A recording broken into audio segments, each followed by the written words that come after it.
سلامونه ستړي مشه وخت مو په خیر پام وکړئ د ایران ټي وي یوټیوب چینل څخه د نن ورځې تازه او مهمو خبرونو ته د افغان حکومت له لوري په پاکستاني درملو د بندیز له امله د دغه هیواد د درمل پلورونکو کاروبار 80% په ټپه ولاړ دی.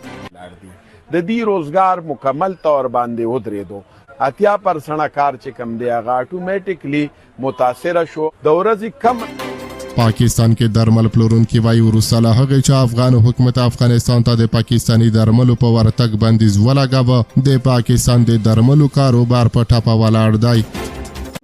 د 13 کالو نه زه منسلک یم. دلته زمونږ د نمک منډۍ د هول سیل مارکیټ چې کم دی دا ټوټل 30% دارومدار د دوایانو په افغانستان دی. د افغانستان نه چې څومره ګاک راځي څومره دکانداران راځي نو دا وګڼه چې دا نمک منډۍ د هول سیل مارکیټ دا په هغې باندې آباد دی. پاکستاني درمل پلورونکي وایي پخوا به هره ورځ 15 کنټینره درمل افغانستان ته تلل خو اوس د بندیز په لاګېدو سره یو پاکټ درمل هم نه ځي. د ورځې کم از کم په تورخم بارډر باندې 15 کنټینره د دوایانو چې دي د افغانستان مختلف ښارونو ته ځي.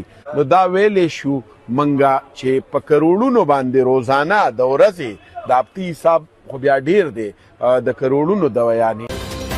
بیا دا د وی چې افغان حکومت د پاکستان د پوځي رژیم له لوري د تورخم په ګډون د نورو سوداګریزو لارو د تړل کېدو په غبرګون کې له پاکستان سره سوداګري منع او له دغه هیواد افغانستان ته د درملو پر وارداتو بندیز ولګاوه.